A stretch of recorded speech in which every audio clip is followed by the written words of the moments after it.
حالات میں بہنے والے جماعت کے ان غدار منافقین کو میں بتا رہا ہوں جو جیسا دیس ویسا بھیس کے نعرے لگاتے ہیں. جب حالات ایسے آ جائیں تو ان کو سب کرنا پڑتا ہے. تم رسول پاک کے نہیں ہو سکتے. میرے آقا نے فرمایا ہے رب تبارک و تعالیٰ کی جو عبادت کرتا ہے پھر وہ کسی اور کی عبادت نہیں کر سکتا. اللہ علیہ وسلم نے فرمایا میں شرک کو شرک کہتا رہوں گا. کیا بات ہے. اخلاق سے گری ہوئی چیز ہے تو اس کو برائی کہا جائے گا. ایک سال آپ ہمارے خداؤں کی عبادت کریں, ایک سال ہم آپ کی خداؤں کی عبادت کریں. نبی پاک صلی اللہ تعالیٰ علیہ وسلم نے فرمایا میں شرک سے اللہ کی پناہ مانگتا ہوں, میں اس کی عبادت نہیں کرتا جس کی تم کر رہے ہو. تیسرا آپشن دیا گیا کہ ٹھیک ہے خالی آپ ہاتھ رکھ دیں ہمارے خداؤں کے پاس, اور اس کے بعد پھر ہم اور آپ مل کر کے چلتے رہیں گے اور ہم آپ کے ساتھ دین میں داخل ہوں گے. نبی پاک صلی اللہ تعالیٰ علیہ وسلم نے فرمایا ہاتھ تو دور کی بات ہے, نظر اٹھا کر کے بھی نہیں دیکھوں گا. یہ سورہ نازل ہوئی ہے میرے عزیز. تو دوستو بڑے افسوس کی بات ہے, کل میں ایک ویڈیو دیکھ رہا تھا سوشل میڈیا پر, تو میں نے دیکھا کہ ایک راجستھان میں جے پور ہے, وہاں کا ایک ویڈیو ہے جو ایک بی جے پی کا نیتا اسکول کے اندر جانے کے بعد جے شری رام کے نعرے اور بندے ماترم کے نعرے لگواتا ہے, تو کچھ مسلم لڑکیاں نہیں بولتی ہیں تو ان پر پابندی لگاتا ہے اور کہتا ہے کہ ان کو یہاں سے نکالو جب تک یہ جے شری رام کے نعرے نہیں لگائیں گے. تو دوستو ہمارے بھارت کو ہو کیا گیا ہے, کوئی صحیح طریقے سے کسی کو جینے کا حق بھی نہیں ہے کیا؟ اگر جے شری رام کے نعرے لگائیں گے تبھی ہم صحیح سے جی پائیں گے.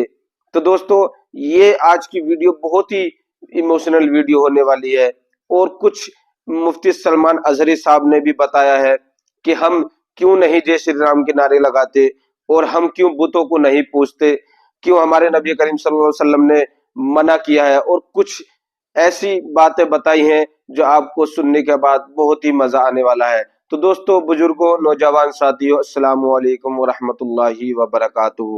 تو دوستو میرا نام غوث محمد ہے اور آج میں لے کر آیا ہوں آپ لوگوں کے لیے بہت ہی پیاری ویڈیو. تو اس ویڈیو کو بالکل بھی اسکپ نہ کریں اور لازمی لاسٹ تک ضرور دیکھیں تاکہ آپ کو بھی پتہ چل جائے کہ ہم بتوں کو کیوں نہیں پوجتے اور ان کے پاس سجدہ کرنے ہم کیوں نہیں جاتے, کیوں ہمارے نبی کریم صلی اللہ علیہ وسلم نے ہمیں ان سے منع کیا ہے. تو آئیے دیکھتے ہیں ویڈیو کے اندر. میں مختصر آج گفتگو کروں گا لیکن ایک بات ضرور بتاتا ہوں میرے عزیزوں, تمہاری زندگی چاہے جیسی بھی ہو یہ اللہ کی دی ہوئی ہے, زمین اللہ کی ہے, آسمان اللہ کا ہے, کسی کا بھیک مانگ کر نہیں کھاتے, اللہ کا رزق کھاتے ہیں. اور جب تک زندگی میں تمہارے جان باقی ہے, سانسیں باقی ہے, اخلاقی فریضہ نہیں تمہارے جان کا یہ فریضہ ہے. جب رب ذوالجلال کی ذات پر یا رسول کائنات کی ذات پر یا دین اسلام پر کوئی بھی کتا بھونکے اس کا جواب دینا ہر مسلمان پر فرض ہے. حق ہے, حق ہے, حق ہے, حق ہے. مصلحت حکمت الگ مسئلے. آپ کو میں بتاؤں آج ہماری جو ان حالات ہیں مجھے یہ گفتگو کرنا بہت ضروری ہے. اس کے بعد کیا ہوگا مجھے اس بات کا کوئی ڈر نہیں, کوئی خوف نہیں, اس لیے کہ میں وہ امانت تم تک منتقل کر کے جانا چاہتا ہوں جو حضور پاک کی امانت ہے. بے شک.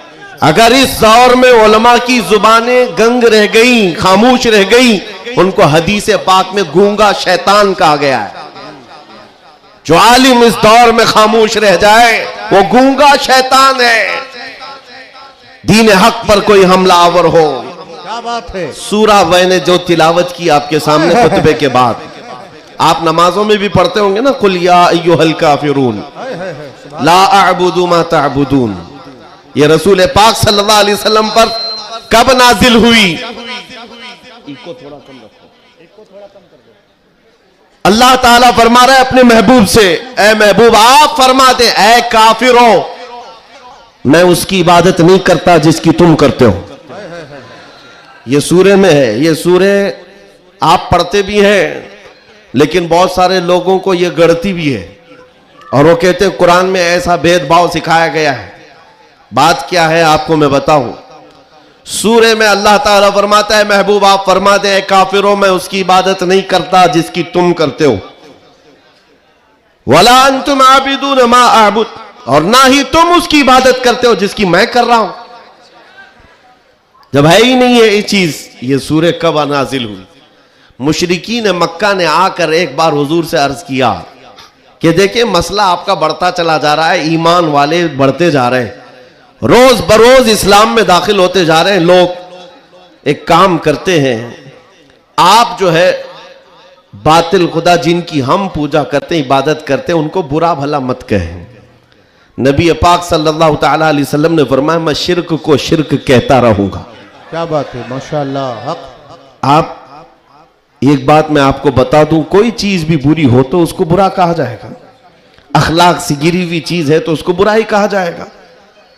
دوسرا انہوں نے آپشن رکھا کہ ٹھیک ہے آپ یہ کہتے ہیں ایسے ہیں ویسے ہیں, ٹھیک ہے ایک کام کرتے, ایک سال آپ ہمارے خداؤں کی عبادت کریں, ایک سال ہم آپ کی خداؤں کی عبادت کریں. نبی پاک صلی اللہ تعالی علیہ وسلم نے فرمایا میں شرک سے اللہ کی پناہ مانگتا ہوں, میں اس کی عبادت نہیں کرتا جس کی تم کر رہے ہو. بے شک بے شک. تیسرا آپشن دیا گیا کہ ٹھیک ہے خالی آپ ہاتھ رکھ دیں ہمارے خداؤں کے پاس, اور اس کے بعد پھر ہم اور آپ مل کر کے چلتے رہیں گے اور ہم آپ کے ساتھ دین میں داخل ہوں گے. نبی پاک صلی اللہ تعالی علیہ وسلم نے فرمایا ہاتھ تو دور کی بات ہے, نظر اٹھا کر کے بھی نہیں دیکھوں گا. بے شک. یہ سورہ نازل ہوئی ہے میرے عزیز. حالات میں بہنے والے جماعت کے ان غدار منافقین کو میں بتا رہا ہوں جو جیسا دیس ویسا بھیس کے نعرے لگاتے ہیں. جب حالات ایسے آ جائیں تو ان کو سب کرنا پڑتا ہے. تم رسول پاک کے نہیں ہو سکتے. میرے آقا نے فرمایا ہے رب تبارک و تعالیٰ کی جو عبادت کرتا ہے پھر وہ کسی اور کی عبادت نہیں کر سکتا. عزیزان گرامی وقار, اے مومنو, حالات جیسے بھی سخت آ جائیں ایک بات میں آپ کو بتا دوں, کس بات سے ڈر ہے تمہیں, کس بات سے خوف ہے تمہیں؟ میرے عزیزو, میں تو کہتا ہوں کم از کم سنیوں کو تو حالات سے نہیں ڈرنا چاہیے جو ہر سال کربلا سنتے آتے ہیں. یزید کے ناچ کو دیکھا ہے, سنا ہے, اور حسین اعظم کے بچوں کی مظلومیت بھی سنتے آتے ہیں. ایسے حالات تو نہیں آئے کہ تمہارے 6 ماہ کے بچوں کے گلے میں تیر چلایا گیا ہو, پھر ڈر کس بات کا ہے, خوف کس بات کا ہے؟ ہاں ایک بات میں آپ کو بتا دوں, تمہارا یقین اتنا پختہ ہو جائے کہ ایک لفظ بار بار ہم دہراتے ہیں, اور کچھ لوگوں نے آج مجبور بھی کر دیا ہے کہ ہم اور کہیں اللہ اکبر, اللہ اکبر, اللہ اکبر. اللہ سب سے, عقیدہ ہے کہ نہیں آپ کا؟ اللہ سب سے. یہ عقیدہ کب آیا آپ کے پاس پتا ہے؟ جس دن تم پیدا ہوئے تھے, تمہاری ماں کی گود میں آئے, مؤذن آیا, کوئی مولوی آیا اور کان میں سب سے پہلے کیا کہا؟ سب سے پہلے کیا کہا؟ اذان دی جاتی ہے کہ نہیں بچے کے کان میں؟ جو بھی بچہ پیدا ہو اس کے کان میں اذان, اور اذان کا پہلا لفظ کیا ہے؟ ڈر کر کے تو نہیں بول رہے, زور سے بول. ہاں اب یہ آواز وہاں تک بھی پہنچے گی. سب سے پہلا کلمہ تھا اللہ اکبر, اور اس کے بعد جب تم ہوش میں آئے, جہاں سے چلتے تھے وہاں سے یہ آوازیں آتی تھی, اللہ اکبر, اللہ اکبر.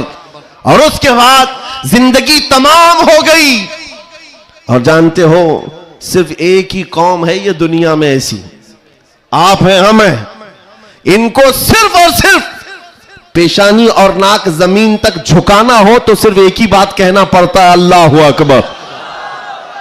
اس جملے کے علاوہ کسی امام کو لاؤ مسجد میں کسی امام کو لاؤ اور امام سے کہو اپنے باپ کا نام لے اور جھکا کر دکھا, کوئی قوم ہے نہ رکوع میں جائے گی نہ سجدے میں جائے گی. بادشاہ وقت بھی ہو, اکبر جیسا ڈکٹیٹر دین الہی نام کا ایک نیا دین لایا تھا, اور اس نے اپنے نمازوں الگ شروع کروا دی تھی, اور بادشاہ کے نام سے تکبیر کہی جا رہی تھی, اس کا بھی نام اکبر ہے.